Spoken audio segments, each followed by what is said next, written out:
tarde a todos. É com enorme alegria que eu vou mediar essa segunda sessão do evento de hoje. Eu agradeço imensamente a Mônica e ao Pacheco pelo convite para estar aqui esta tarde. Bom, e eu estou, na verdade, com um time, a nata de processualistas do nosso país, 3 deles, para discutir a questão que já avançamos na primeira parte, mas da perspectiva do processo penal, então proteção de dados específicos e provas específicas também. Então, teremos 3 falas.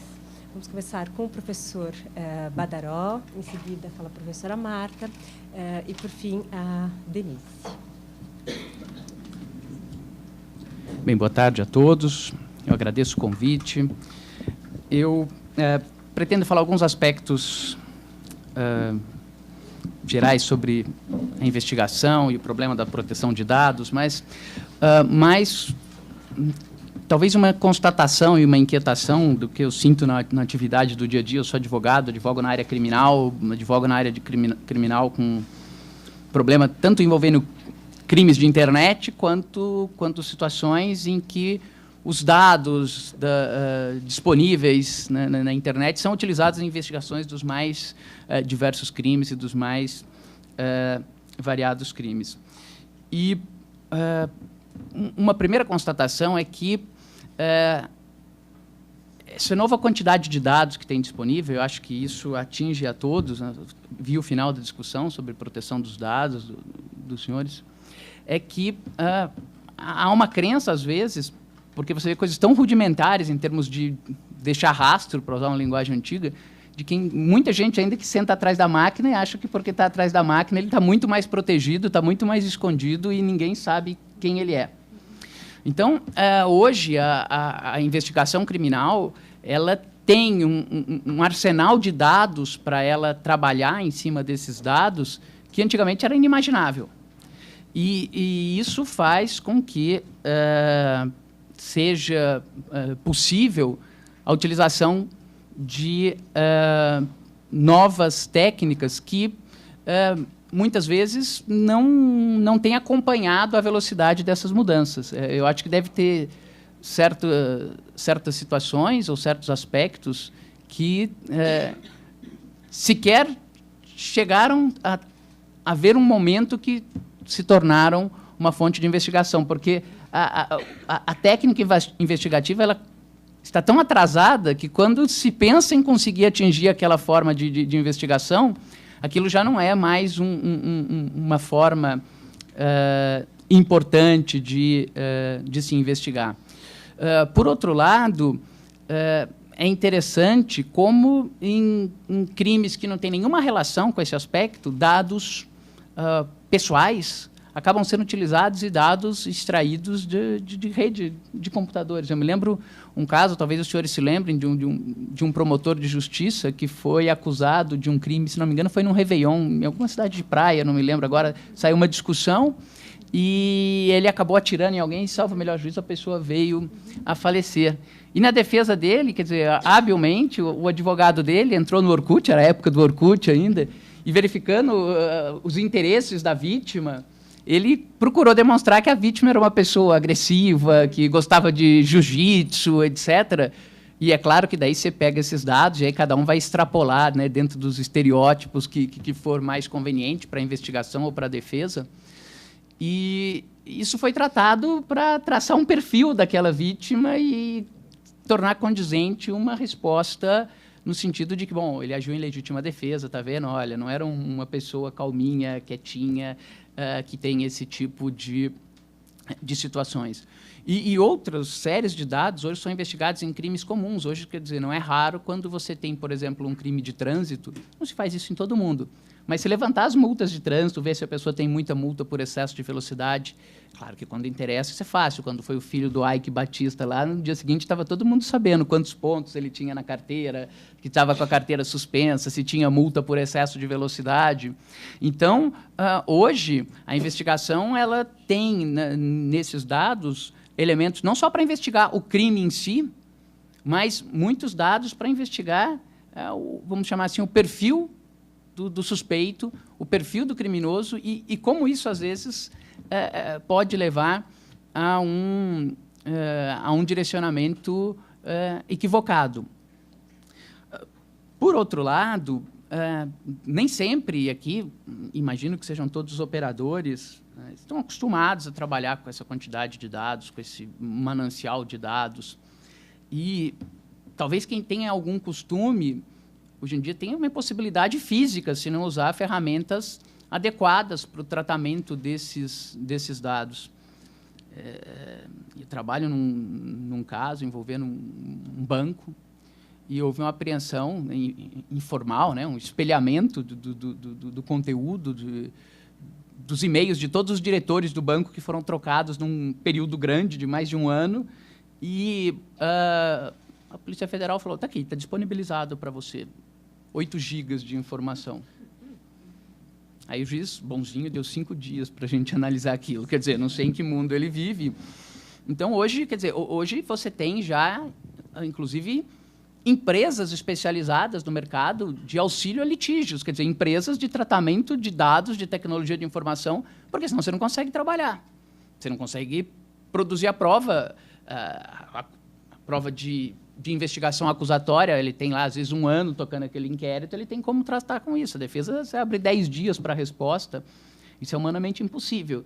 E, às vezes, você vê em 3 dias que você entrega isso para uma empresa especializada, ela te dá nuvem de palavras, quais são as palavras mais faladas, ligação de todas as pessoas, quem ligou com quem.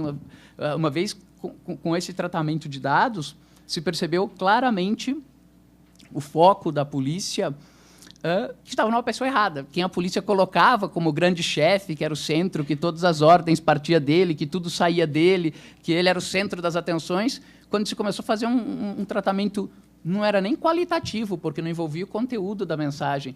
Quando se fez um tratamento quantitativo, se estabeleceu quem falava com quem, qual a intensidade da pessoa, se viu que, em intensidade de comunicação, aquele era a 3ª ou 4ª pessoa em relação a quem se chamava.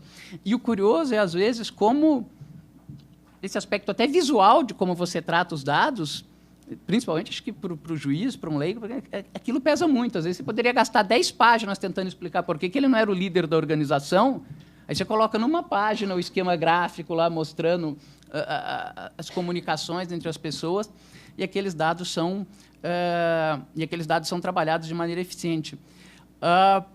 Esses dados, aí não falo só de dados pessoais, mas a utilização dos dados, enfim, a investigação a partir de e-mails é uma análise de dados pessoais, ela direciona a atividade da polícia no próprio sentido de identificar quem é o suspeito principal. É um caso que está em investigação, aí o caso é público, então não dá para falar o nome, embora talvez seja mais ou menos fácil de se imaginar, em que havia um investigado principal, então você tem a curva de dados com que a polícia está trabalhando daquele investigado. E a curva dele era ascendente. Aí, em um certo momento da investigação, aparece uma certa senhora que era muito ligada a um certo ex-político importante.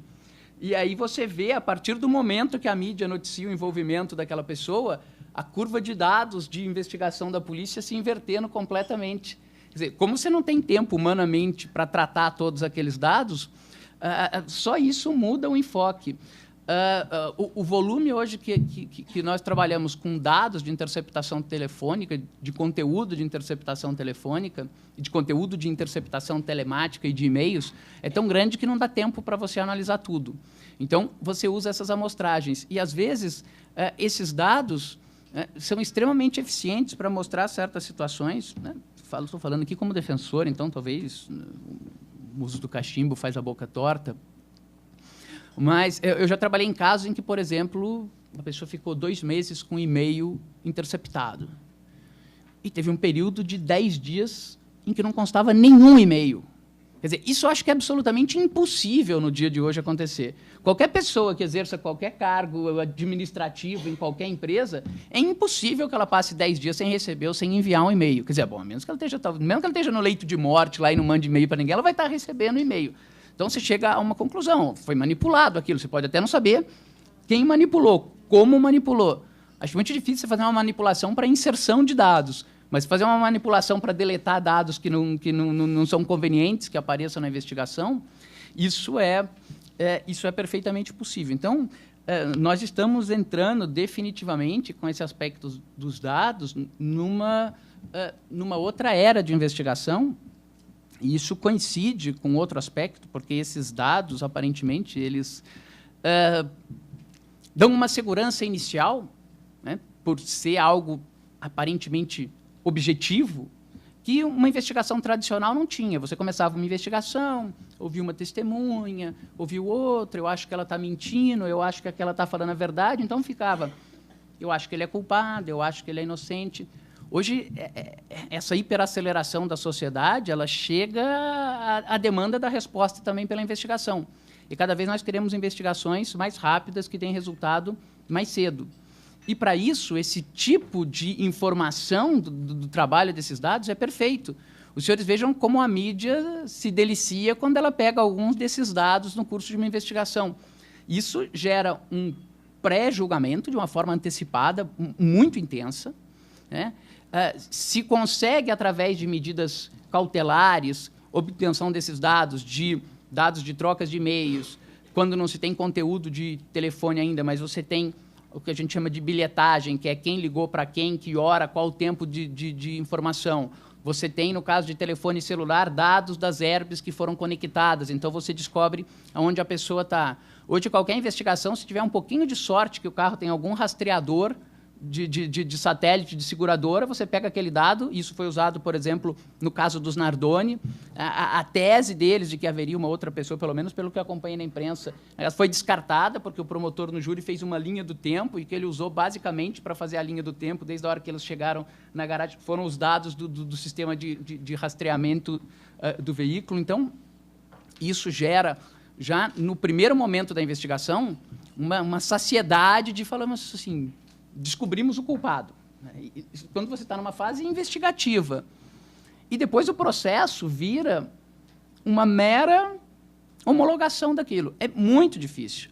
É muito difícil você tentar reverter uma situação dessa pelo potencial que esses dados têm. E nós ainda temos uma crença numa objetividade científica e que esses dados escapam daqueles receios que nós temos de um aspecto psicológico. A testemunha mentiu, ela não está falando a verdade porque ela ajuda ou porque não ajuda. Você pega um dado desse e fala, não, olha, escuta aqui. Está aqui, o seu carro foi ligado nessa hora, o seu carro foi desligado nessa hora, você disse que não estava lá, mas olha aqui, você ligou o seu celular conectou nessa herb. Então, se você conectou nessa herb aqui, é porque você não estava no lugar que você estava falando. E a hora que eu construo isso com essa primeira análise de dados, e que tem desvios, tecnicamente, às vezes você consegue explicar alguma situação, você cria uma verdade feita nessa investigação, a partir da utilização desses dados, que depois você praticamente não consegue derrubar. Tenho duas preocupações, dois aspectos que eu quero falar. Acho que isso é muito sensível, isso vem sendo percebido, e há cada vez uma necessidade de que esses dados sejam obtidos de forma mais rápida.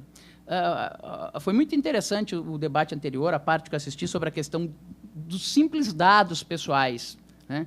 Os senhores expuseram aqui quanta coisa e a quantidade de tipo de informações que se obtém sobre cada pessoa a partir dos simples dados pessoais. E veja, senhores, recentemente a lei de lavagem de dinheiro foi alterada e foi introduzida uma possibilidade de obtenção desses dados sem ordem judicial. O novo dispositivo, 17B, eu vou ler para não me enganar aqui, tentando falar de memória.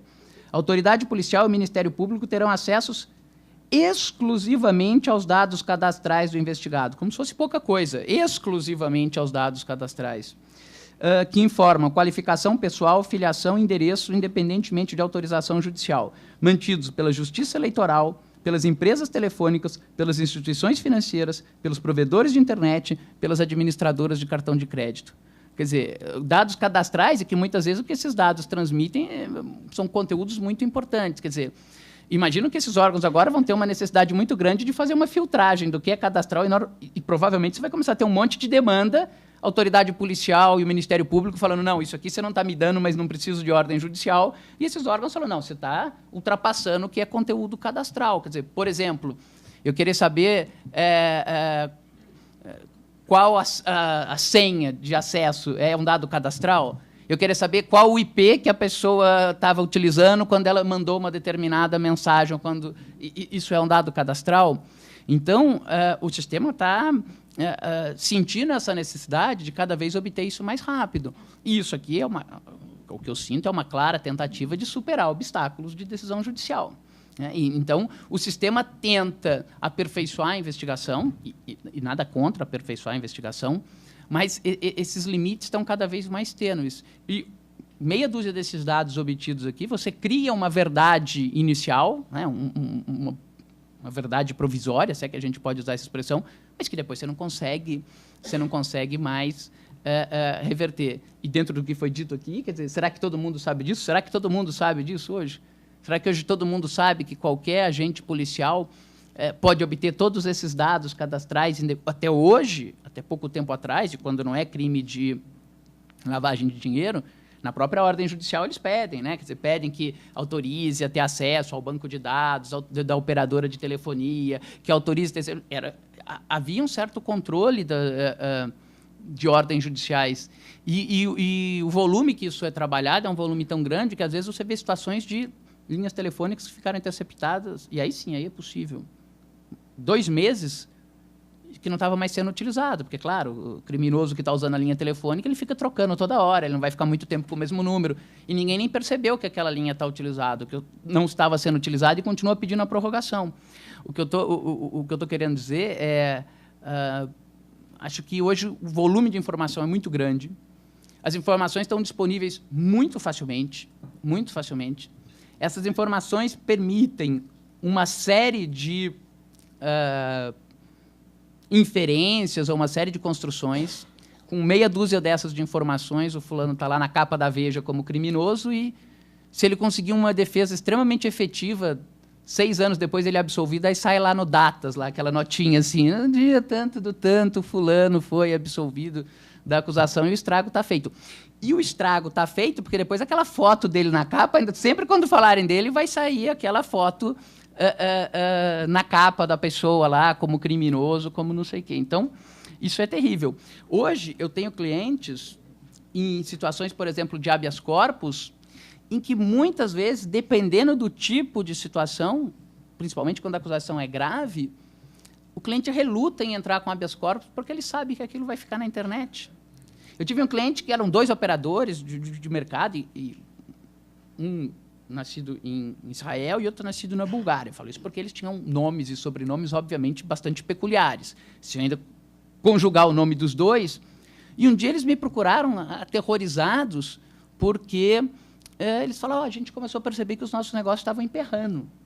Eu falei, como se a gente ia fazer uma reunião, era boa, a gente ia no banco, e na hora que estava tudo certo, o negócio emperrava.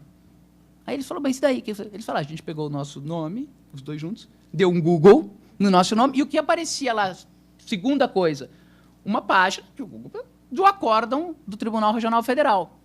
Um acórdão, inclusive, que lá no final tinha sido concedida a ordem para trancação penal, mas começava, fulano e Beltrano são acusados de pertencer a uma organização criminosa para sonegação de imposto de renda, lavagem de dinheiro, utilização de empresas fantasmas. E foi um problema. No final das contas, o que eles queriam, acho que mais do que ser absolvidos, era tirar aquilo da internet, que ninguém tivesse acesso àquele tipo de informação. Então, hoje, até a estratégia defensiva, às vezes, é pior. Eu já tive casos, falo mais 2 minutos, de crimes contra a honra, que a pessoa tem mais medo da divulgação que a internet pode dar, a afirmação desonrosa em si, que ficou lá restrito a um certo âmbito, às vezes até o âmbito profissional dele, alguma coisa. E aí, quando você coloca aquilo nos tribunais, qualquer pessoa que procure na internet, que coloca aquele assunto, vai achar, do que não. Então, hoje, eu acho que é preciso, primeiro, que os órgãos de investigação saibam trabalhar esses dados. É preciso que as pessoas passem a ter algum cuidado, ou pelo menos tenham ciência do que elas estão expostas quando tem esses dados seus veiculados. É preciso que quem vai trabalhar nessa área criminal se prepare, esteja adequado a essa nova forma de tecnologia, que, bem utilizada, pode ser uma ferramenta extraordinária. Né? Senhores, imaginem antigamente, quando eu tinha uma impressão digital de alguém, quando eu tinha, se é que eu conseguia, Você ia ter que ir lá no arquivo lá e ficar procurando, né? Fichinha por fichinha para ver se a impressão digital era aquela ou não era aquela. Isso hoje não tem mais sentido. Hoje eu falava para a Marta agora, saiu publicado agora recentemente uma decisão de outubro de 2012 da Suprema Corte Americana, Maryland versus King, em que a Suprema Corte Americana considerou constitucional, um tema nosso, que não é tratamento de dados, mas vocês vejam como em todas as áreas estão, a extração compulsória de DNA para comparação de código genético de vítimas de determinados crimes, de pessoas que foram condenadas por determinados crimes, tem aquilo obrigatório para eles formarem um banco de dados com perfil de quem, ele é criminoso sexual, ele é criminoso em série, ele é isso. Eles vão alguns estados que tinham legislação. Isso foi questionado diante da emenda que veda as buscas arbitrárias, e esse conceito de buscas arbitrárias nos Estados Unidos é bem amplo, e aí incluía a busca arbitrária do próprio corpo, e a Suprema Corte falou, não, isso é constitucional.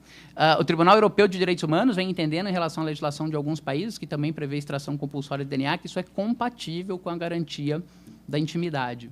Então, quer dizer, daqui a pouco, até os nossos dados cadastrais de DNA vão estar disponíveis aí. Então, hoje em dia, quem estava preocupado com o Serasa, quer dizer, se vai sair se eu sou bom ou mau pagador, daqui a pouco eles vão estar vendo qual que é o meu cromossomo, se é bom ou se é ruim. E esse não tem jeito, de você começar a pagar bem depois e mudarem o seu conceito, você sair de uma lista e ir para outra. Eu acompanho isso com interesse profissional para trabalhar, mas também com interesse acadêmico. A Denise fez um trabalho na área sobre provas eletrônicas, é o doutorado dela. Quer dizer, eu acho que nós estamos num momento de grande transformação. E concluo, as leis processuais penais, em especial as leis que tratam de investigação, elas têm um problema terrível de alteração, porque há um espírito corporativo tremendo que dificulta profundamente a agilidade na mudança dessas leis. Vejam os senhores agora o que está acontecendo com a tal da PEC 37, que é se o Ministério Público pode investigar ou não. Isso virou uma briga institucional de quem ganha e quem perde. A PEC da impunidade, aí tem a bancada dos delegados, tem a bancada dos advogados, tem a bancada do Ministério Público, e não se consegue mudar essas leis. A minha preocupação, acho que a Denise vai tratar disso, é que nós estamos ficando num terreno sem leis. E aí, esse vazio, ele vai permitir que cada um faça o que acha o que é melhor. E aí, quem nos protege da bondade dos bons? Eles acham que aquilo é o bom. A mim, quando eu tenho a lei, eu sei que a lei me protege. Quando você não tem a lei, você fica num campo extremamente inseguro. Eu acho que debates desse tipo são importantes para se extrair alguma conclusão e se pensar na necessidade. Não estou falando de controlar, de fazer censura, não é isso. Mas é melhor você ter um marco regulatório da investigação nessas novas modalidades, acho, do que você não ter marco nenhum, até porque cada vez mais isso vai ser uma ferramenta de investigação. Eu agradeço o convite, era isso que eu queria falar, me coloco à disposição depois dos senhores para os debates, acompanho com interesse e preocupação a proteção dos dados nas novas técnicas de investigação. Obrigado. Professora Marta Saad.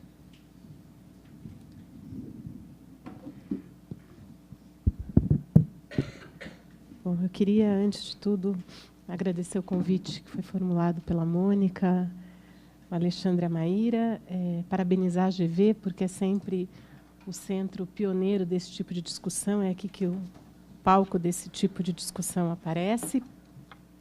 E eu fiquei com a ingrata tarefa de falar entre o Badaró, que é professor livre-docente de processo penal da USP, e a Denise, que é a especialista em processo penal sobre livre-docência, sobre prova digital. Então, eu vou fazer meramente uma ponte naquilo que são preocupações que eu também compartilho a respeito da necessidade de regulamentação a respeito desses assuntos, porque isso é um terreno que a casuística, a meu ver, resolve mal. Então, a insegurança que isso cria e a incerteza sobre como isso acaba se desenvolvendo é um fator decisivo na condução de investigações criminais, que, claro, como o Badaró já falou, incomparável o número de crimes que existem hoje, pós-legislação da década de 90. Se a gente compara o que era a criminalidade tradicional, prevista no Código Penal, e o incremento de condutas que passam a ser criminosas depois da década de 90, se a gente olha praticamente todos os crimes, chamados crimes econômicos, então, a lavagem de dinheiro, o incremento do crime contra a ordem tributária, várias situações que começam a demandar exatamente informações rápidas ou dados importantes.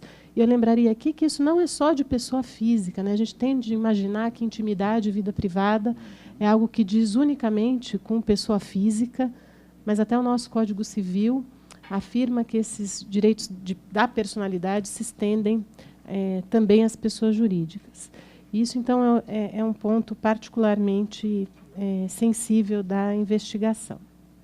Acho que a grande pergunta que se põe nesse assunto é dentro de que limites ou quais são os vetores que devem nortear esse binômio direito de investigação, direito à investigação e intimidade e vida privada, ou seja, dentro de que limites ou de que situações uma autoridade pode, licitamente, é o que se espera, restringir essas garantias previstas na Constituição, que, aliás, é bem expressa a respeito disso.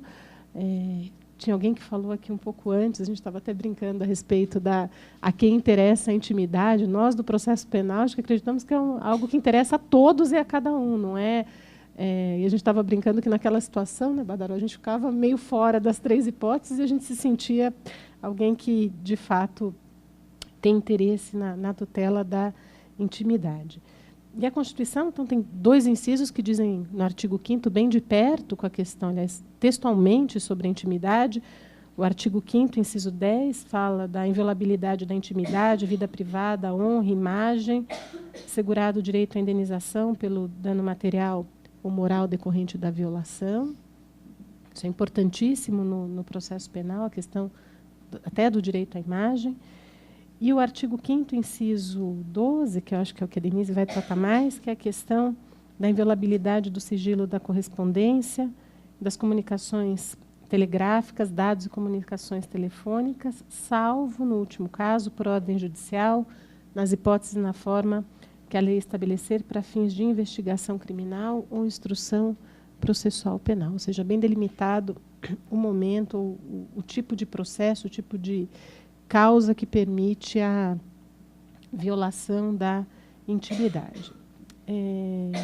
Nessa situação, é muito difícil, em termos abstratos, a delimitação dessa fronteira entre quando deve prevalecer um interesse individual, a intimidade, ou quando deve prevalecer esse interesse público de investigação e de descoberta de dados a partir de uma violação lícita à intimidade.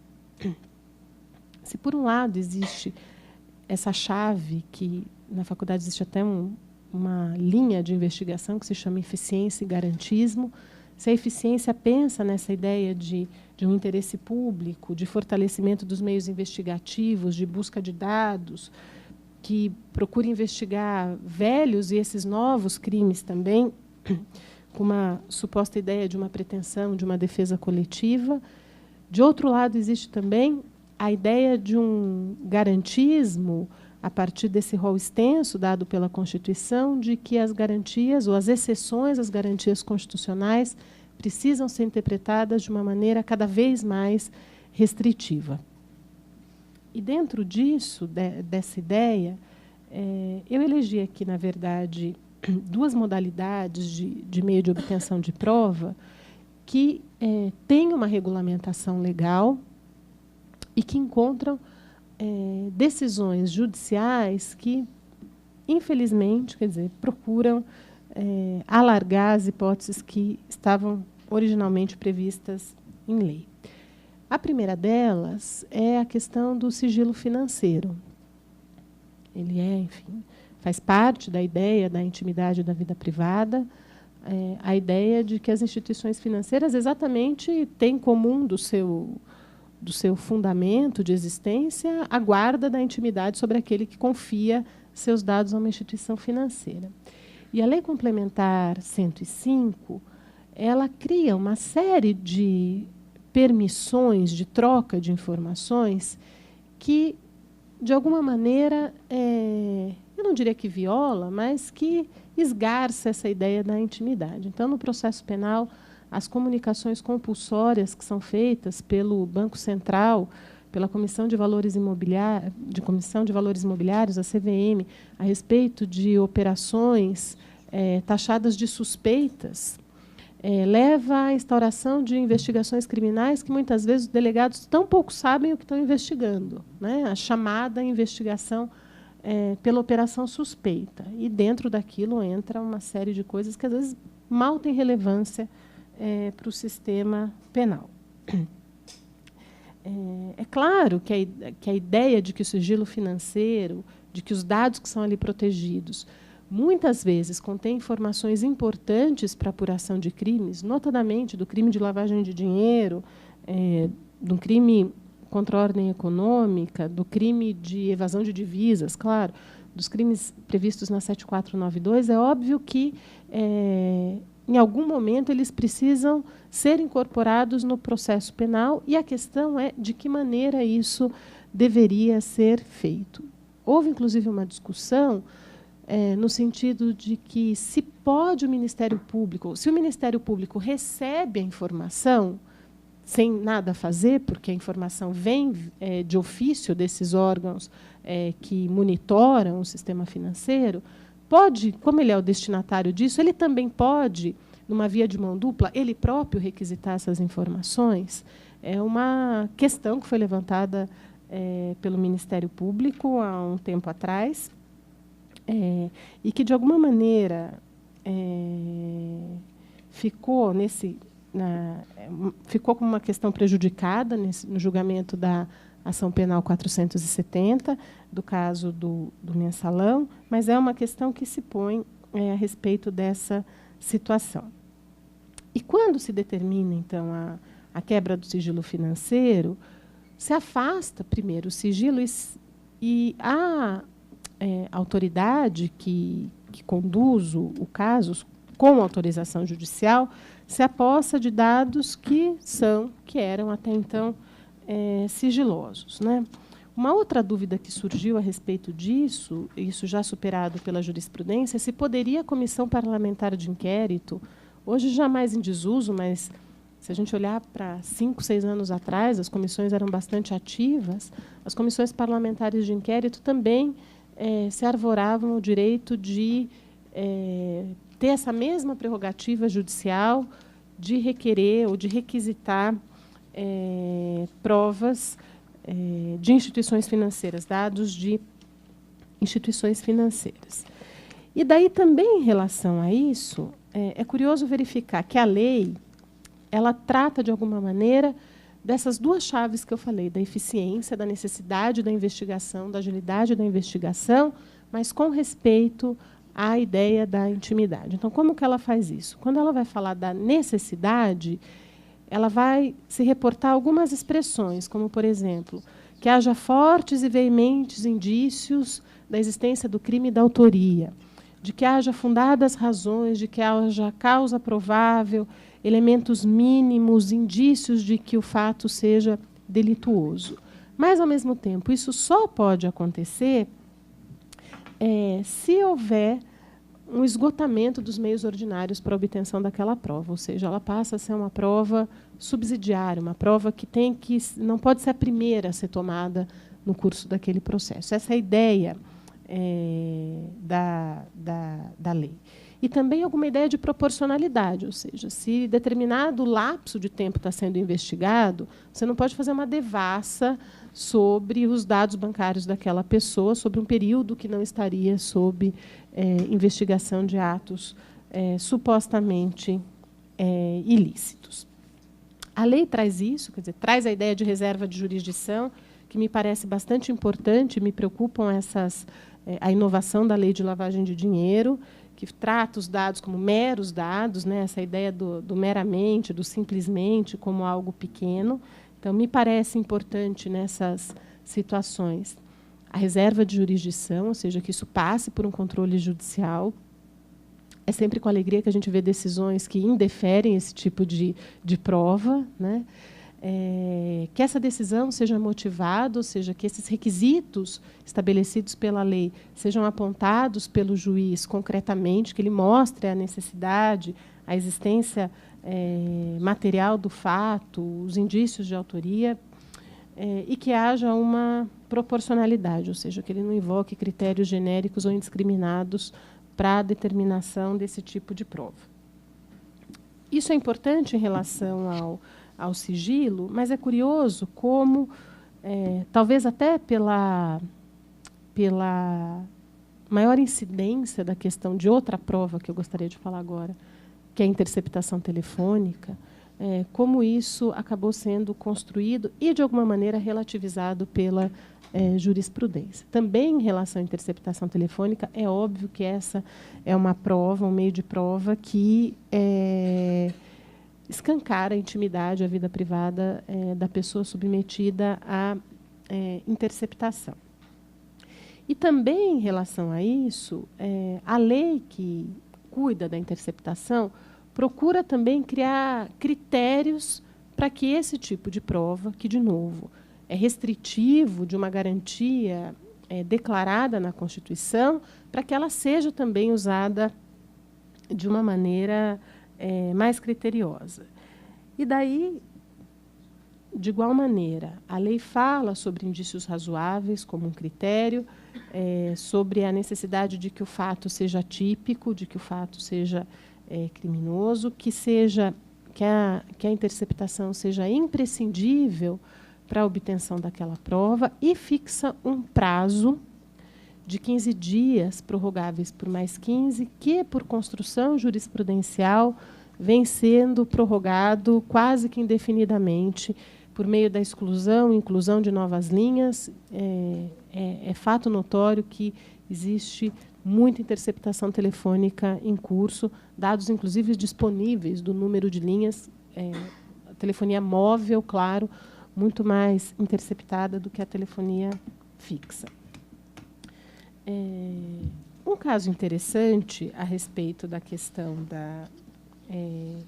desse tipo de prova, me parece, tudo isso é muito sensível no processo penal, mas o que mais me preocupa é a utilização do processo penal como fonte de prova emprestada, né?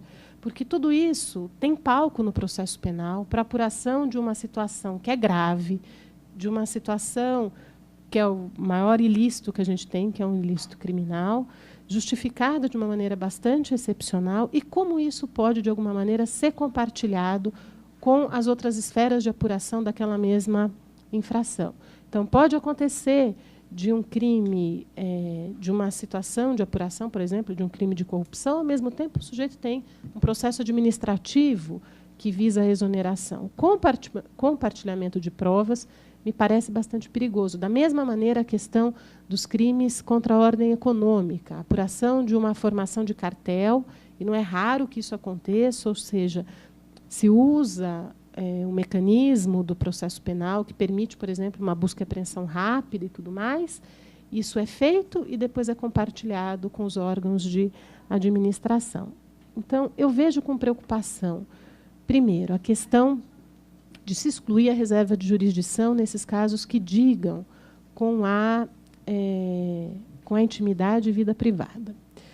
Depois, que os próprios juízes que tutelam isso tendam a ceder a essa ideia de que essa é uma prova banal, ou seja, de que ela pode ser decretada de uma maneira desmensurada. E depois, então, minha última esperança recai sobre quem detém esse sigilo e que eles possam fazer uso, então, dos meios de impugnação, notadamente do mandado de segurança, assegurando que eles tenham um direito líquido e certo à tutela da intimidade daquele que coloca seus dados em depósito ou em confiança a essas instituições.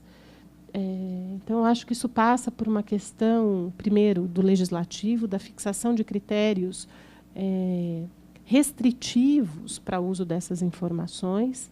Depois, para que o judiciário permaneça como quem tutela isso, ou seja, quem pode avaliar se esses critérios estão ou não presentes, e que também o próprio judiciário assegure que aqueles que tutelam ou que são guardiões desses direitos possam se voltar contra a decretação de medidas que, a seu sentir, violam a intimidade e vida privada do particular que confiou esses dados a essa instituição. Acho que isso ainda é bastante incipiente em termos jurisprudenciais, mas me parece que é talvez uma alternativa, sob pena de produção de inúmeras provas ilícitas no processo penal.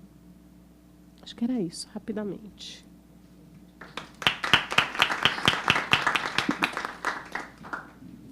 Denise Vaz. Boa tarde a todos. Queria agradecer muito o convite. É realmente uma satisfação estar nessa mesa aqui hoje, na GV, que tem tantos projetos inovadores e uma preocupação constante com a pesquisa acadêmica, com a discussão de novos temas, com a inovação. Então, realmente, fico muito feliz de estar aqui hoje. E muito feliz de estar dividindo a mesa com pessoas as quais eu tanto admiro. E não sou a especialista, como foi dito, e isso só dificulta ainda mais a minha tarefa de falar que, ao final, depois de todos esses debates tão profícuos que eu vi até agora. Na realidade, eu fiz um trabalho de doutorado a respeito de provas digitais, procurando entender um pouco melhor do que se trata essa fonte de prova. Cheguei à conclusão que seria uma fonte de prova. E no processo penal, qual é o papel dessa fonte de prova e como ela pode ser produzida, como ela pode ser obtida. Então, na verdade, eu estudei um pouquinho a respeito disso, mas não me considero uma especialista e muito menos em temas mais aprofundados sobre questões técnicas, informáticas, etc. Eu gosto de já fazer essa ressalva para evitar perguntas mais específicas que eu não possa responder. Mas, de qualquer maneira, na linha do que já vinha sendo discutido, é muito importante a discussão sobre esse assunto, na medida em que a quantidade de dados, as informações, as situações que surgem agora são realmente muito maiores e relativamente diferentes do que nós vivíamos até então. Em primeiro lugar, acredito que as situações os crimes que surgem no ambiente virtual possuem uma nova característica. Por um lado, nós temos crimes que são específicos. Então, por exemplo, as invasões em sistemas virtuais, em sistemas eletrônicos, adulteração de dados, etc. Tudo isso é uma realidade nova. Nós temos, por outro lado, crimes que já aconteciam anteriormente no ambiente tradicional, mas que ganham novas características, como, por exemplo, os velhos crimes contra a honra, como uma injúria, difamação, que ganham contornos como o alcance a um número muito maior de pessoas, né? A possibilidade disso ser de se dar um forward num e-mail que contenha injúrias ou quaisquer afirmações ofensivas, seja a divulgação em blogs, em redes sociais, de quaisquer informações pejorativas. Tudo isso, então, ganha uma dimensão muito maior. E, da mesma maneira, como já comentou o Badaró, nós temos uma produção de informações, de documentos, deixando um rastro mesmo do que nós fazemos, do que nós somos, de onde nós estivemos, do que nós pensamos, muito maior do que era no passado. Então, nós acabamos registrando, documentando muito mais tudo o que acontece na nossa vida. Bom, isso tem diversas repercussões. Então, por um lado, a gente tem novos crimes a serem investigados, crimes que sejam especificamente delitos informáticos puros, que a gente pode dizer. Nós temos também novas formas de cometimento dos delitos tradicionais, que a gente pode falar como sendo os delitos impuros. E nós temos também provas que se formam no ambiente virtual que interessam aos crimes que são cometidos da maneira tradicional no ambiente físico normal. Nesse sentido, posso, por exemplo, na linha também do que ele já estava dizendo a respeito do homicídio, né? No caso dos Nardoni. O crime aconteceu num apartamento, a princípio não temos nada de virtual, nada de eletrônico, mas as provas produzidas nos meios tecnológicos podem auxiliar nessa investigação. Então, a gente tem várias situações aqui em que nós encontramos o interesse pelo que as novas tecnologias podem nos propiciar. Por isso, diante de todas essas informações e desse panorama que nós temos de provas possíveis, é que eu procurei distinguir o que seria, então, a prova digital. Tudo isso é prova digital? Qualquer coisa que eu tenha que venha de um computador ou de um dispositivo eletrônico é uma prova digital? E, por isso, eu fiz uma separação entre o que é uma prova. Então, por exemplo, um e-mail que existe ali num determinado servidor. Aquilo é uma prova digital. Por quê? É uma informação contida num sistema binário. Por outro lado, eu tenho informações que aquilo efetivamente constitui uma prova do que eu estou pretendendo investigar. Então, por exemplo, um e-mail que trate sobre a combinação de como praticar o crime ou como distribuir os proveitos do crime, etc. De outro lado, eu tenho informações que são produzidas por terceiros, por exemplo, os prestadores de serviço em geral, e que são armazenadas sob a forma binária, mas elas em si, essa informação poderia estar em papel. Então, tanto faz ela ser uma informação digital ou não. Mas, de qualquer maneira, pelo mundo em que nós vivemos, essa informação vai estar no ambiente virtual. Então, eu tenho dados de provedores de e-mails, dados de operadores de telefonia, de todos os serviços que nós utilizamos hoje em dia que vão estar registrados ali.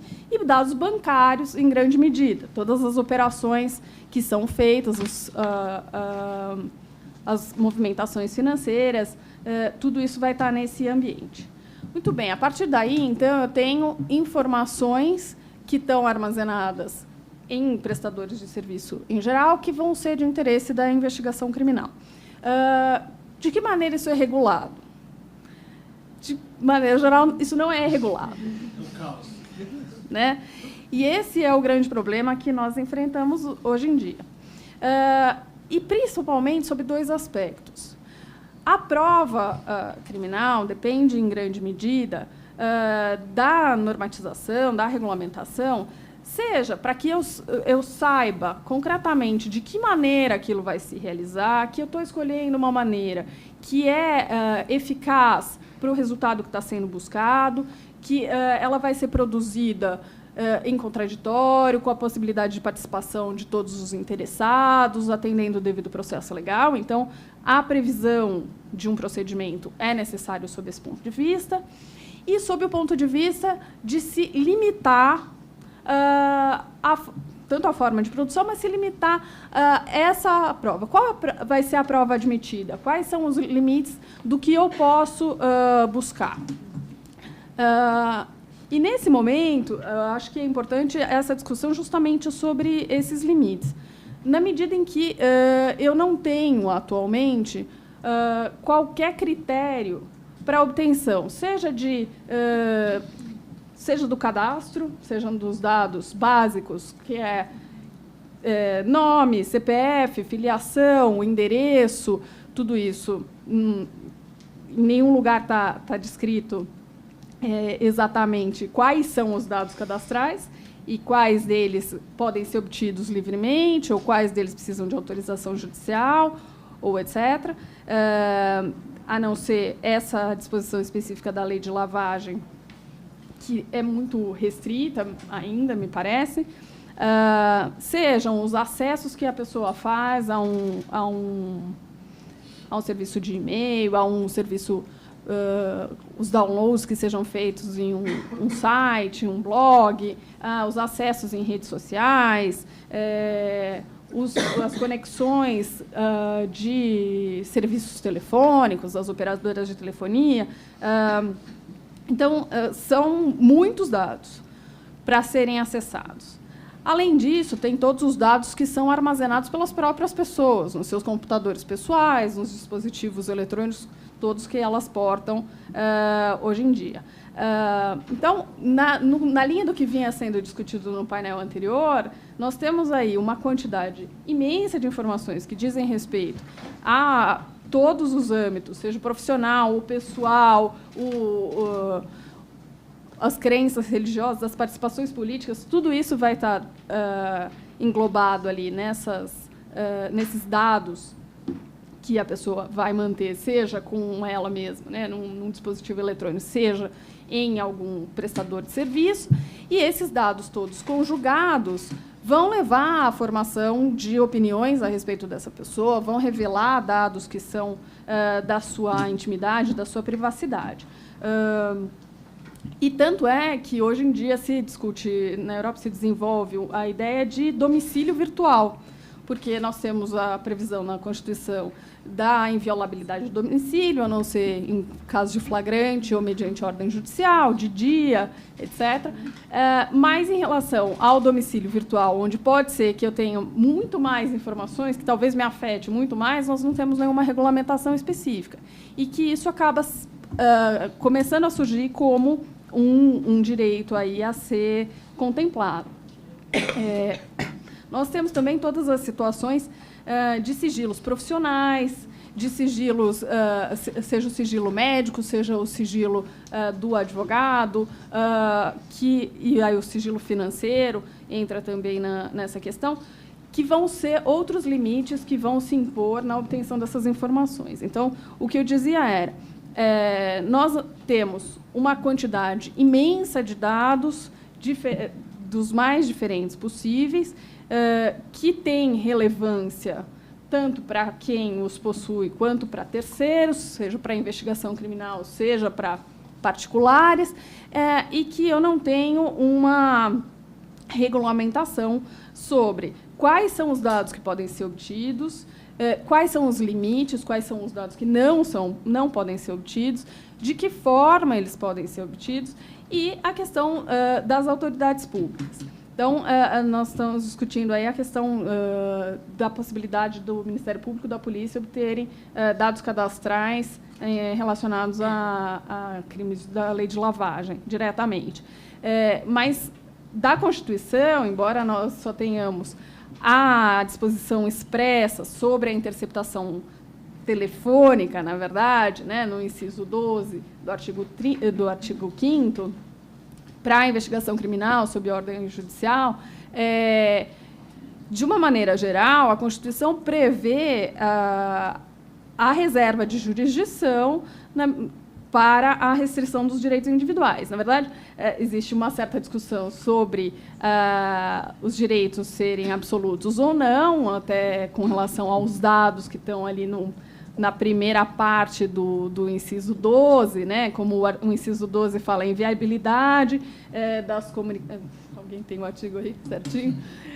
De qualquer maneira, viabilidade das comunicações telegráficas, de dados, das comunicações telefônicas. Então, existe a discussão sobre se o caso que nós temos, que a possibilidade de restrição seria a comunicação telefônica somente, que os dados não se incluiriam nessa restrição e os dados seriam absolutos. Me parece que a perspectiva atual é que nenhum desses direitos seria absoluto, que, de qualquer maneira, levando em conta o princípio da proporcionalidade, se poderia restringir esses dados, mas o raciocínio que eu quero desenvolver nesse ponto, na verdade, diz respeito a, se eu tenho um dado a ser restringido, se eu tenho um direito que é assegurado constitucionalmente, a sua restrição depende de ordem judicial, porque o mecanismo da Constituição para a restrição de direitos individuais reside na decisão de autoridade judicial, fundamentada, motivada, de acordo com as regulações do devido processo legal, para que eu possa balancear o direito que está sendo restringido e a finalidade da investigação. Então, nesse momento, a nossa maior dificuldade é essa ausência de regulamentação, e isso, pelo outro lado, também. Como advogada, eu enfrento a questão tanto sob o ponto de vista do investigado, que eventualmente pode ter os seus dados violados por meio de uma requisição direta do Ministério Público para um provedor, a respeito dos seus acessos, dos seus dados, dos seus e-mails, de todas as informações que tenham sob a forma digital.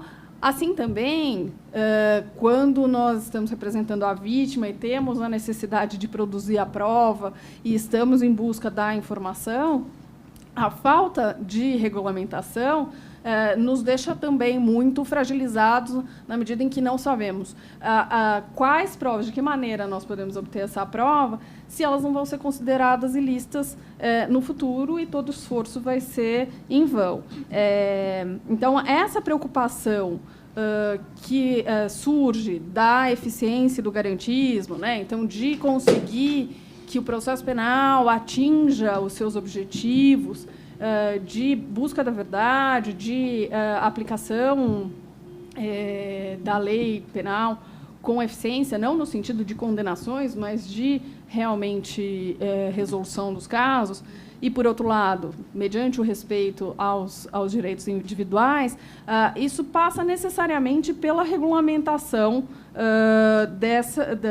da produção de provas, né, no âmbito das provas digitais ou provas que estejam com prestadores de serviços que trabalhem no ambiente virtual. Porque, em oposição a isso, nós temos uma situação de imensa insegurança jurídica que não contribui de maneira nenhuma com a resolução dos litígios sociais mesmo que nós temos. Então, essas eram as principais considerações que eu queria trazer no sentido dessa preocupação e com a falta de regulamentação, dizendo que o que nós temos, em linhas gerais, atualmente, que são as regulamentações atinentes à busca e apreensão, à interceptação, elas não atendem a todas as necessidades que surgem nesse novo ambiente, seja pela sua especialidade, seja por novas necessidades que são trazidas por conta da necessidade de preservação da autenticidade, da integralidade dos dados, seja por esse novo aspecto de realmente maior incidência sobre os dados, sobre a intimidade, sobre a privacidade. Então, essas as principais considerações que eu tinha para hoje. Pergunta muito direta para a mesa. Diz respeito a um tópico que está sendo discutido no Marco Civil da Internet, que é a guarda de logs de acesso e logs de serviço, ou seja, quem usou IP tal no dia tal em tal horário, e o outro, qual IP acessou tal serviço, né? E a discussão que se tem lá é se é obrigatória a guarda desses logs de só um deles, dos dois, de nenhum, e por quanto tempo? 6 meses, 1 ano ou 2 anos? Acho que mais ou menos é esse o debate. Quando esse debate quando acontece esse debate com com as polícias e com o Ministério Público, eles normalmente argumentam que essas informações assim são absolutamente fundamentais e o crime prosperaria e o Brasil seria tomado.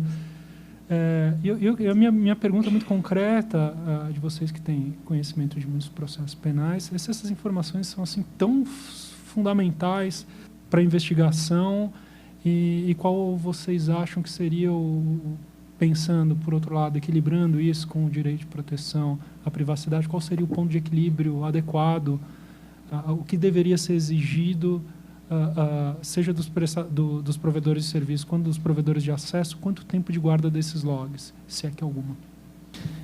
Em primeiro lugar, né, agradecer aí, estou compartilhando a mesa com 2 colegas de turma, que essas sim lembram da minha época dos meus longos cabelos e do Pantera Thrash Metal, né? Exato. E, aliás, eu sou muito grato à faculdade de ter cursado Direito numa época em que não tinha tudo isso, né? Porque talvez as fotos da peruada, se tivessem sido disponibilizadas online, não tivessem me permitido ter uma carreira, né? Que dirá um trabalho hoje. Mas, enfim, fiquei muito satisfeito de ouvir que todos aqui acho que convergem nessa questão do problema da reserva da jurisdição, né?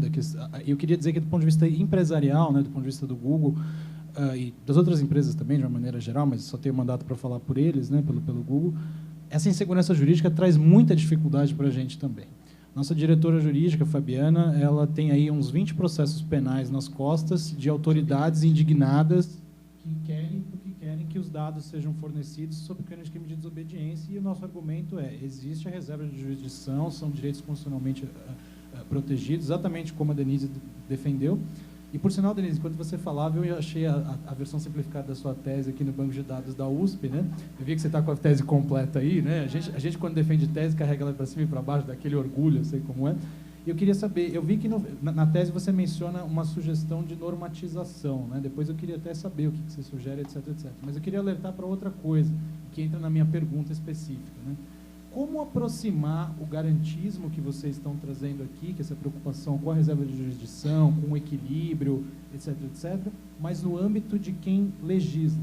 Eu digo isso pelo seguinte: a lei de lavagem de dinheiro passou como passou, o governo, nem a Casa Civil, nem o governo federal se segurou, fez questão de dizer que essa era a política do governo, e havia 2 outros projetos com a mesma redação, pasmem vocês, um deles alteraria o próprio Código de Processo Penal, o artigo, acho que 13, se não me falha a memória, que trata das prerrogativas da autoridade policial, para que ela pudesse requisitar diretamente aos provedores de internet as provas sem ordem judicial nenhuma, o que elas quisessem.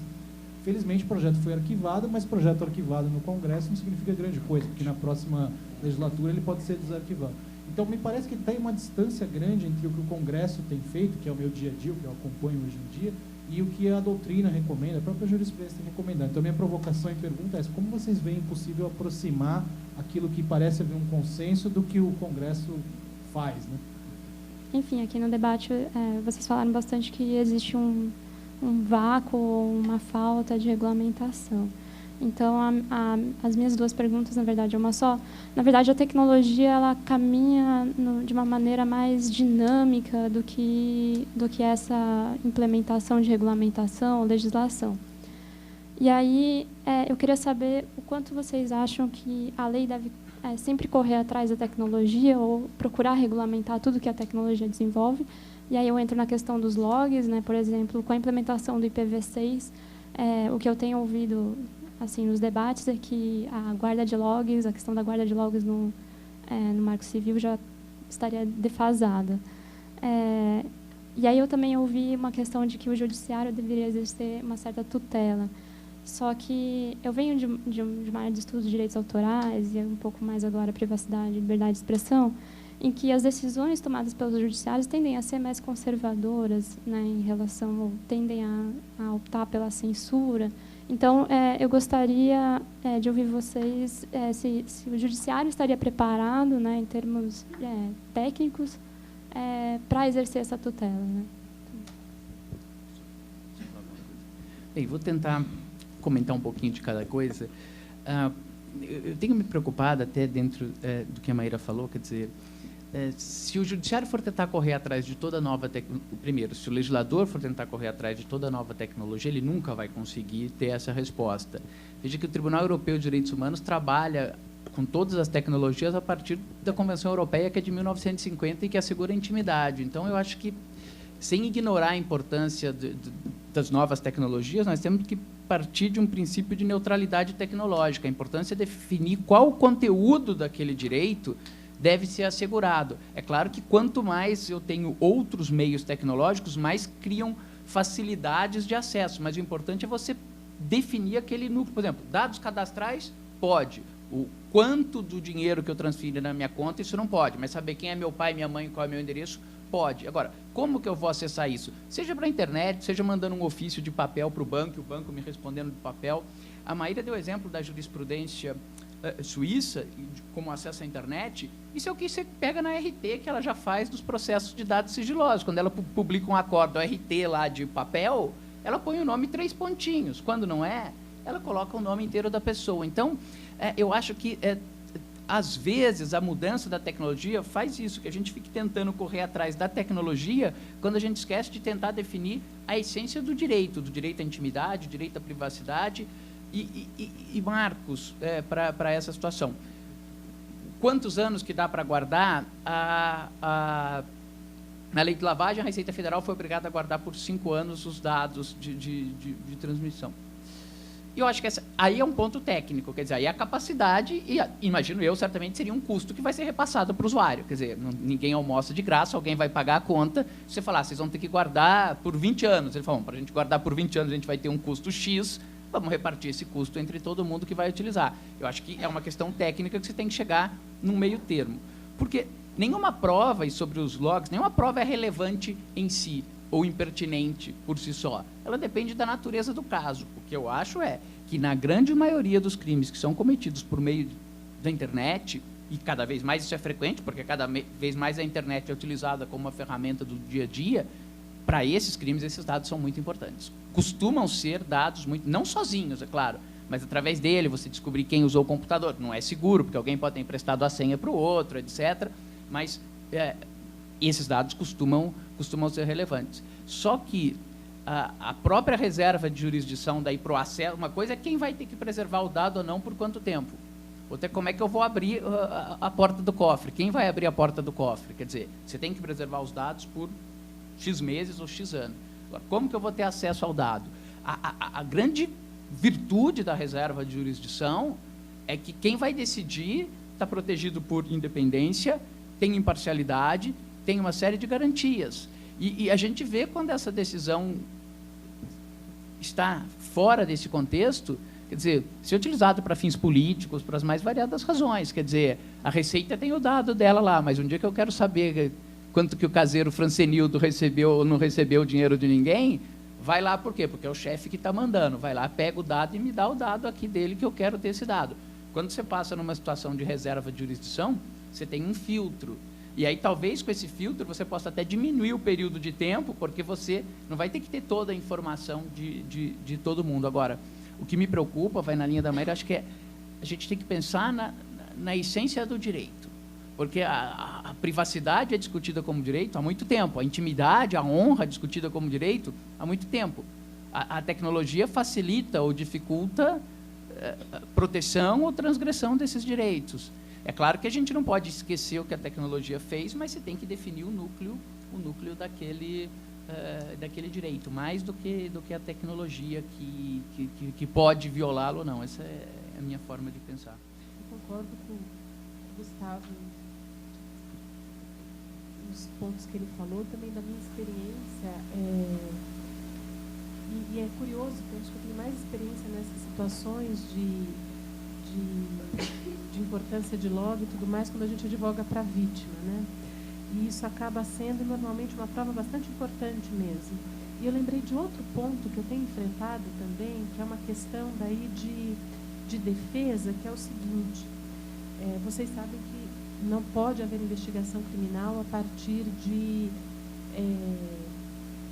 informação anônima, né? Por conta da vedação do anonimato da Constituição. Mas óbvio que a jurisprudência encontrou uma brecha para isso, quer dizer, pode haver uma pré-investigação, que na Polícia Federal se chama registro especial. nesse registro especial, a polícia pode coletar certos dados que corroborem aquela informação que tenha chegado via notícia anônima, e a partir disso, então, ele instaura um inquérito policial, mas daí abandona a ideia de notícia anônima. O inquérito passa a ser instaurado a partir das investigações que foram ali produzidas, como se fosse uma fonte autônoma. Nesses casos, são muito comuns e-mails que dão a notícia de crime anônimo. E as empresas que sofrem isso têm sempre a ideia de que foi um ex-funcionário, alguém preterido, alguém deixado de lado, ou alguma pessoa que diz: eu participei muito de perto desse esquema, eu sei como isso funcionava, está aqui o endereço de fulano, e direciona a investigação coberto supostamente pelo anonimato. Então, a identificação do IP, de onde partiu aquilo, tudo mais, às vezes é importante até para mostrar a parcialidade daquele que deu a notícia e tudo mais. Então, em termos de defesa também, não só quando a gente está do lado da vítima, que isso é importante para saber quem é o autor, mas também do lado de quem está sendo investigado, saber quais são os motivos, ou quem é aquela pessoa e tudo mais. Eu já tive mais de um caso assim na Polícia Federal em que isso ficou bastante dificultado. Em relação a essa informação, também não conhecia, Maíra, sobre a ideia de se deixar só as iniciais, mas isso é particularmente importante pelo seguinte: quando a gente cria uma cultura no Brasil do processo sigiloso e não compartilha, na verdade, a ideia do precedente.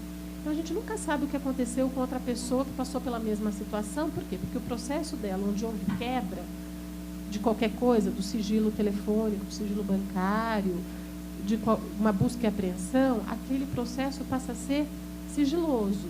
E quando ele é sigiloso, você não compartilha com os demais interessados a ideia do precedente, ou seja, como o juiz de primeiro grau decidiu aquele caso, quais foram os critérios determinantes, como ele analisou os requisitos previstos em lei, permitindo a quebra do sigilo. E às vezes acontecem coisas tão bizarras, por exemplo, o Departamento de Inquéritos Policiais, é que às vezes você requer a instauração de inquérito, você abre mão do seu sigilo, aí mais para frente você quer cópia do inquérito, o juiz não deixa você tirar cópia da prova que você juntou. Não, isso aqui está coberto pelo sigilo. Não, mas eu abri mão do sigilo quando eu juntei essa prova. O judiciário lida muito mal com isso. Você fala que na sua experiência de extrapenal, eu vou chamar assim, os juízes tendem a ser mais conservadores. Curiosamente, na área penal, eles tendem a ser mais abertos no sentido de quebrar mais facilmente. Eu tenho essa impressão, né? É raro quando você encontra até com uma certa... Eles costumam referendar, assim, né? Nos termos do parecer do Ministério Público, defiro por todos os motivos que ele elencou a quebra. Então, é mais difícil. O juiz penal tende a ser mais violador, eu diria assim, na produção desse tipo de prova. Não lembro o que mais. Não, isso é sempre curioso. Eu acho que eles têm uma implicância com o advogado, porque se você está pela vítima, você não consegue. Se você está pelo acusado, qualquer pessoa habilitada por lei que possa pedir tem a medida decretada. É verdade.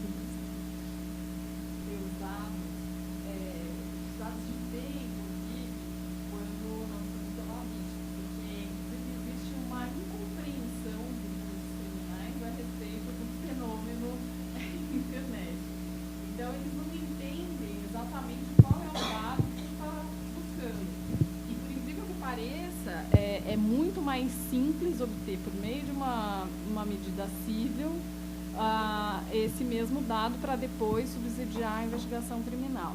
Então, é curioso, para conceder uma interceptação telefônica contra o nosso cliente, para conceder a quebra de sigilo bancário, fiscal contra o nosso cliente, é muito fácil, mas quando a gente precisa de um dado de IP, por exemplo, é muito difícil. E, de fato, esses dados têm se mostrado bastante relevantes quando nós temos que achar quem é o autor daquele seja da afirmação ofensiva, seja de para confirmar a origem de uma determinada informação, etc. Essas informações têm se mostrado muito relevantes, sim. E pela própria morosidade da investigação criminal, ou muitas vezes, para se descobrir a situação e começar uma investigação, mesmo esse prazo de 2 anos é pequeno, né? Porque nós vemos investigações aí que duram 5 anos, 10 anos, que seja. Se uma ideia de prazo mínimo fosse a ideia do mínimo de prescrição, né? Que é o mínimo hoje em dia são 3 anos, quer dizer, minimamente de 3 anos. Né? Tem uma observação sobre isso. Eu acho que nesse ponto, acho que o Marco Civil adotou uma solução inteligente, porque apesar de ele ter esse nome Marco Civil, provavelmente está fora do radar dos penalistas, né? Ele traz essas disposições específicas sobre prova, né? E lá eles adotaram a seguinte inteligência: os dados cadastrais ou os dados de conexão, os dados em geral, né, que as empresas podem guardar, que são úteis para a investigação, podem ser guardados por um determinado prazo ou por prazo, vamos dizer assim, prorrogável, mediante requisição de autoridade. Mas, como o Gustavo mencionou, eles só são revelados mediante ordem judicial. Aí você encontra um equilíbrio que seria basicamente dizer o seguinte: olha, a prova pode ser útil no futuro, mas nesse caso específico. Então, para esse caso, o juiz ou a autoridade requisita que eles fiquem sendo guardados, mas a revelação deles vai depender da ordem judicial. Que aí você evita, porque existe essa dicotomia interessante, né? O direito americano, por exemplo, adotou o modelo que eles chamam de preservação de dados, não retenção. O que é preservação de dados? É a mesma lógica do Marco Civil, que fala o seguinte: dado um suspeito, passemos a preservar esses dados daqui para frente. Retenção de dados na Europa é o contrário. Dado um serviço, guardemos os dados de todos os usuários desse serviço, na hipótese futura de que alguns usuários tenham que ser investigados. E cada modelo tem suas vantagens e desvantagens. Não dá para você dizer que um é necessariamente melhor do que o outro. Na preservação de dados, por exemplo, como você não tem a base de dados completa, se você quer investigar para trás, qual que é o resultado prático? Às vezes você vai se deparar com um cenário em que os dados não foram guardados e não tem mais o que fazer e acabou. Agora, voltando porque a sua pergunta especificamente era, e na prática, como é que isso tende a acontecer? O que a gente tem visto lá no Google é que muitas vezes os dados que são solicitados não são úteis mais para localizar o sujeito, porque o que acontece? Pede-se ali aquelas informações de o IP do sujeito quando ele criou aquela conta no YouTube para subir aquele vídeo. Só que o cara foi inteligente e criou a conta do YouTube dele, sei lá eu, numa lan house e deu um documento falso. Aí você rastreia tudo isso e você não chega no cara quem é. O que é útil? Saber se aquele cara voltou a utilizar aquele serviço do Google, por exemplo, o YouTube, nos últimos 30 dias, porque aí você consegue rastrear nos últimos 30 dias quais conexões ele utilizou. E aí você talvez consiga mapear e encontrar isso. Então, só quis fazer esse alerta porque, apesar do Marco Civil ter esse nome, ele traz esses dispositivos de preservação de prova e, no meu modo de pensar, acho que ele foi inteligente de dizer, olha, a prova pode ir sendo guardada, mas mediante requisição específica de autoridade. Agora, a revelação depende de ordem judicial. Acho que, assim, minha opinião, claro que posso estar completamente equivocado aqui, em muitos cenários, acho que é um equilíbrio inteligente. Mas se você for pensar nesse prazo, as informações bancárias são guardadas por um período maior do que esse, né? Vários outros. Mas veja, você tem todo mundo para ser banco, né? O banco tem ali um mínimo aporte de capital, ele tem um tamanho específico, né? A internet ela é assim, tem os Googles da vida e tem N novas empresas, N novos serviços, N novos sites. Se você imagina um dever de retenção de dados perpétuo para qualquer tipo de serviço online, os 2 moleques na garagem que acabaram de criar o futuro novo Facebook, o futuro novo Google, esses caras já têm um dever de compliance de ter o log registrado por, sei lá eu, X anos, com proteção criptografada, custo de sei lá quantos $1000, etc, etc. Então, não estou dizendo que é uma escolha errada, mas ela vai trazer certos ônus que podem trazer uma implicação para a inovação. Sim, mas no sentido de que é uma questão muito mais de custo do que a gente não está tratando da questão dos dados, da privacidade, etc. Para as empresas em si já estabelecidas, não faz diferença a essa altura, porque pega uma empresa como o Google, que é baseada em dados e que melhora a experiência do usuário baseada em dados. Quando você clica num terceiro link ou no quarto link de uma pesquisa, em vez do primeiro, você está dando um sinal para a pesquisa de que para você aquele link é mais importante.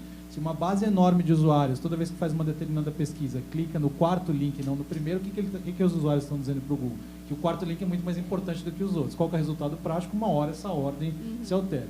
Agora, mais uma vez, os 2 garotos lá, não necessariamente sejam garotos, né, mas enfim, os 2 novos caras que vão lá criar um novo serviço, se eles tiverem essa obrigação já pré-imposta, aí a gente vai querer ver se faz sentido ou não.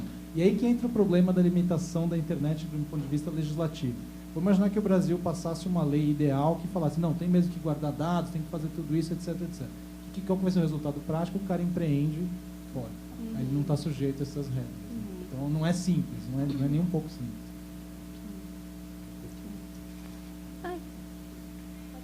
Eu tenho uma pergunta até que ela é simples. Eu trabalhei com investigação de crimes contra a ordem econômica na extinta Secretaria de Direito Econômico. E a gente tinha muitas investigações em paralelo com a Polícia Federal. Então, tinha muita colaboração, MP também, enfim, várias coisas. A minha dúvida é que, realmente, quando a gente faz busca e apreensão, fazia na época, vinha uma quantidade de dados enorme. Assim, era muito tempo para digerir tudo aquilo. E, às vezes, a gente dava prazo. A gente, você tem 15 dias para analisar tudo que a gente, de fato, apreendeu. Só que sem filtro nenhum. Então, assim, hoje, vendo, mudou minha perspectiva, mas me parece que ter acesso aos filtros que a gente usava para fazer a análise daquele material inteiro era muito mais útil do que ter acesso ao material. Porque não se leva a nada. Você fala, eu peguei 10 HDs aqui, que eu vou olhar tudo, eu pedi prova não sei aonde, só que você não tem nenhum indicador. Tipo, tudo bem, onde é que eu começo a me defender de tudo aqui que você tirou? Então, a minha dúvida é se tem existido algum tipo de pedido nessa natureza de acesso ao racional de análise, então, que é o filtro feito daqueles dados todos, se isso tem sido deferido ou não, e aí eu não sei se tem. Não, imagina. E aí tem um outro ponto também que eu fiquei preocupada, que é o seguinte, nas investigações que a gente fazia, às vezes apareciam nas interceptações telefônicas outras pessoas. Então, o nosso foco eram, sei lá, 5 aqui. Daí, de repente, apareciam outros 2 que a gente, de fato, sabia quem era, tinha e-mail, tinha interceptação telefônica, tinha tudo. Mas a gente não podia nem notificar o cara porque a gente não tinha o CPF dele. Então, assim, será que vale a pena limitar dado cadastral a esse ponto, sabe? Então, tem um limite, eu acho que até que é o ponto da finalidade da obtenção daquele dado cadastral. Então, não precisa liberar geral, assim, de falar, não, todos os dados cadastrais são acessíveis. Mas também tem que ter uma racionalidade nessa limitação da finalidade da investigação, até, porque, às vezes, não poder notificar o cara é ruim para ele. Ele não vai conseguir se defender e ele está lá numa investigação como uma pessoa importante. Então, acho que eram só esses 2 pontos que eu queria comentar. O que eu posso falar é das questões das defesas prévias, né, Denise? Que é quando isso aparece. Hoje em dia, depois de uma reforma que o processo sofreu em 2008, quando é oferecida uma denúncia, a parte tem 10 dias, o acusado tem 10 dias para apresentar uma defesa. E é praticamente inexequível fazer isso com o volume utilizado de prova que é produzida a partir de uma busca e apreensão ou de uma interceptação telefônica de anos. Eu não conheço pedidos para ver os filtros, eu não sei da experiência da Denise. Aliás, eu acho que os advogados nem sabem que existem esses filtros. O que a defesa faz é pedir uma prorrogação do prazo, nem sempre com muito sucesso, né? Porque às vezes precisa até de um software específico para conseguir ler aquela documentação. São pastas e e-mail, então pastas e pastas e pastas.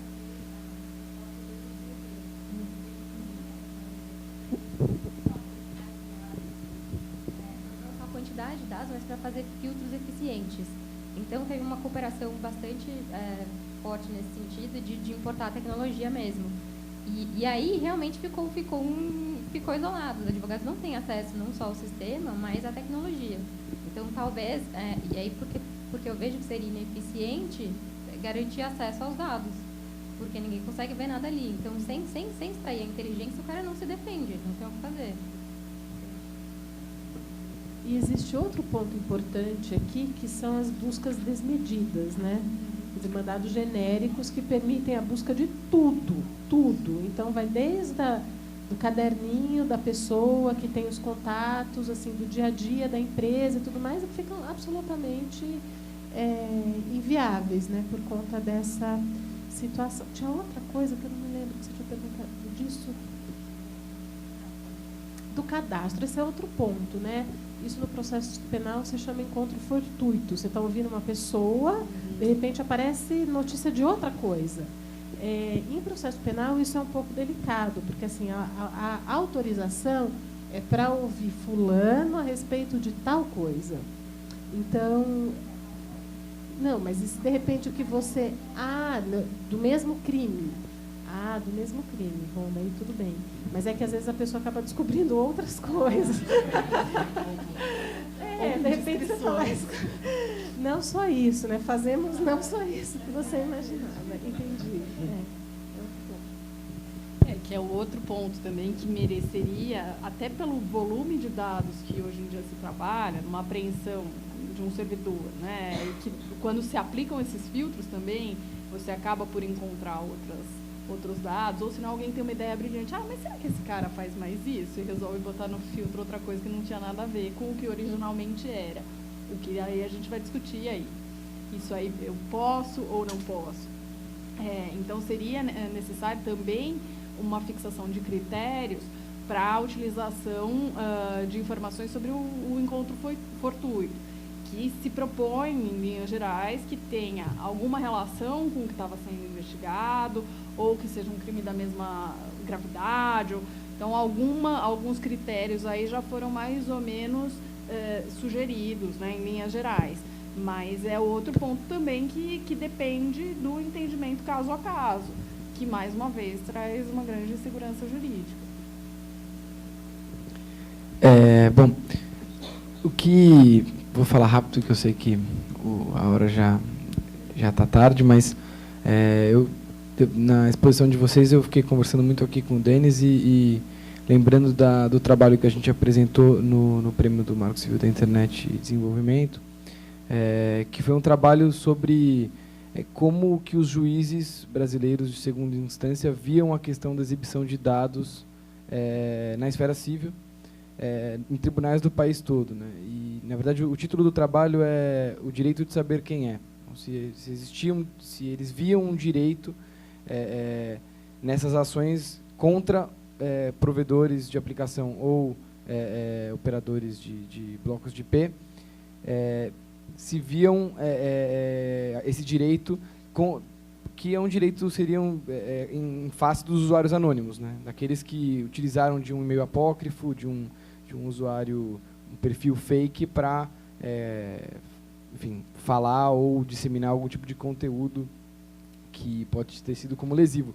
E aí, não sei, eu fiquei pensando muito, eu acho que eu queria dividir esses resultados com vocês, porque eu acho que a gente nunca teve a oportunidade de dividir com o pessoal da esfera penal, da extrema leniência do judiciário brasileiro, que a gente diagnosticou, pelo menos no judiciário civil, com esses dados. Ou seja, existiria um direito de saber quem é.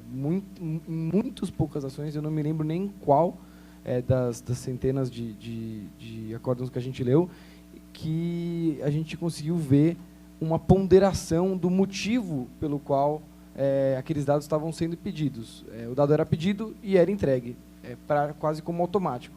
Então, se tem que passar pelo judiciário, se tem que passar por alguma porteira, quer dizer que tem que ter algum tipo de conversa a respeito disso, de apreciação desse pedido, e não como se fosse uma porteira aberta. Então, nem adianta passar pelo judiciário, se a ideia é essa, se ele sempre conceder, né? Então, e aí o dado que é também significativo, que também aparece no relatório de transparência, é da quantidade dessas ações que são ações relativas à difamação e honra, né? O que no direito penal também reverbera, né? Porque muita gente depois quer processar ou fazer alguma ação penal contra aquele que disseminou aquele conteúdo, que feriu a sua honra, etc., né? Mas na esfera da honra é um pouco essa entrega automática dos dados é um pouco estranha, né? Porque quando a gente pensa em um crime contra a honra ou alguém que difama outra pessoa, existe um processo subjetivo de formulação de uma acusação, de algo ruim que a pessoa estaria envolvida e o quanto isso pode ser uma denúncia legítima, por exemplo, de um agente público envolvido num escândalo ou não, né? Então, a gente, né, nessa ação teve a oportunidade de ver casos, por exemplo, de blogs em cidades do interior que não tinham outro meio de divulgação de uma denúncia contra um ente público. Então, o cara se utilizou de um blog apócrifo para tentar levantar uma questão importante contra o governante, o que pode ser legítimo, saindo um pouco da esfera jurídica, mas eu acredito que pode ser legítimo, tendo em vista o ambiente democrático daquela população. Não sei se o Denis quer complementar.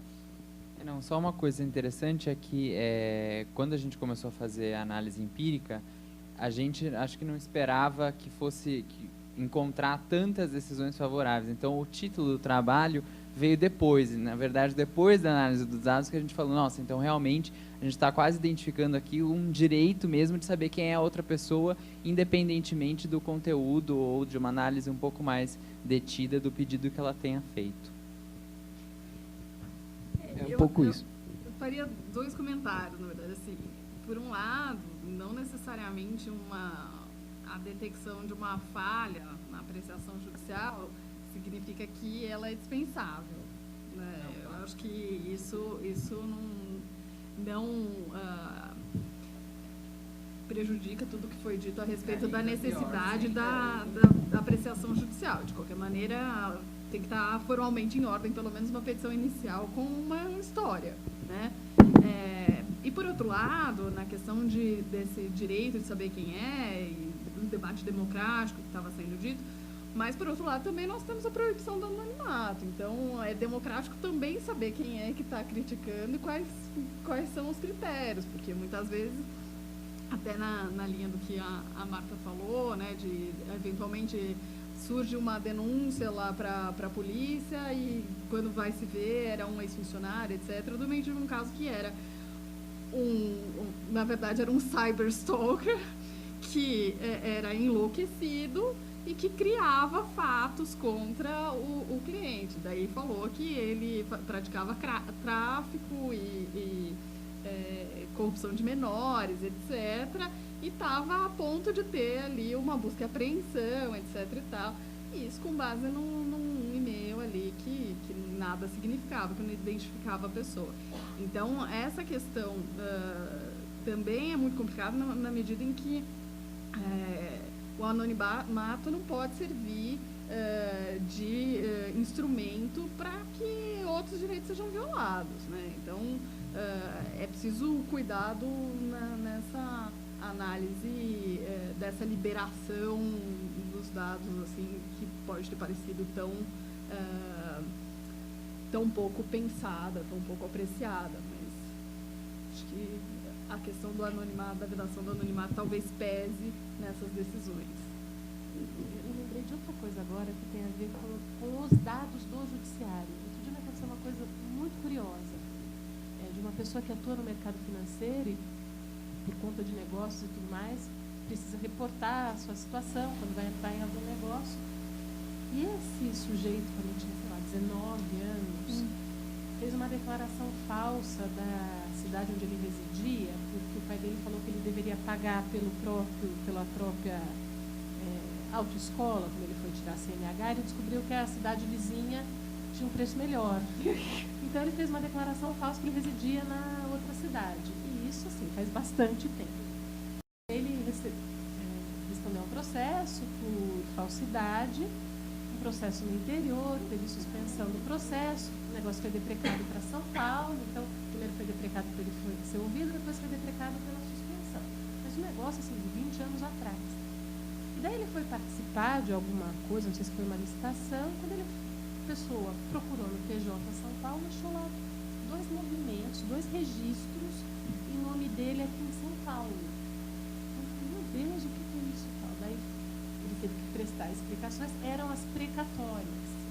Então, assim, o processo principal, o tribunal dá baixa, mas deixa esses bracinhos, esses tentáculos.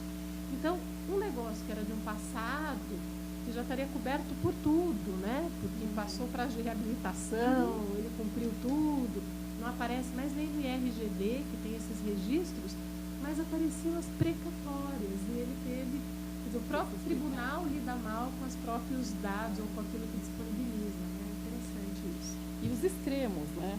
que tem uma quebra de sigilo, o processo como um todo se torna sigiloso, o que me parece que no processo civil não seja. Não sei se eu estou falando alguma bobagem, mas do tempo de estagiário eu acho que era autuado em separado o que era sigiloso. Não posso afirmar com certeza. Mas o processo penal não sendo encartado ali, tudo se torna sigiloso, não dá para saber nem se o processo está em cartório ou não, que é um absurdo completo. E, por outro lado, às vezes até em processo sigiloso eles jogam na internet a decisão, né? Tem essas divulgações. Não tem. Queria só agradecer mais uma vez e fazer um agradecimento especial à Maíra, que topou fazer o evento em parceria conosco e enfim, nos indicou as meninas, o Badarosca. A grande dificuldade de trabalhar com temas de propriedade intelectual como geral, e principalmente a internet, é a dificuldade que eu encontro, pelo menos, de transitar por áreas que não são as minhas. Então, ter colegas dentro da instituição e fora, com os quais a gente pode dar as mãos, aos quais a gente pode dar as mãos, é absolutamente importante. Então, queria agradecer muito. Obrigada, viu?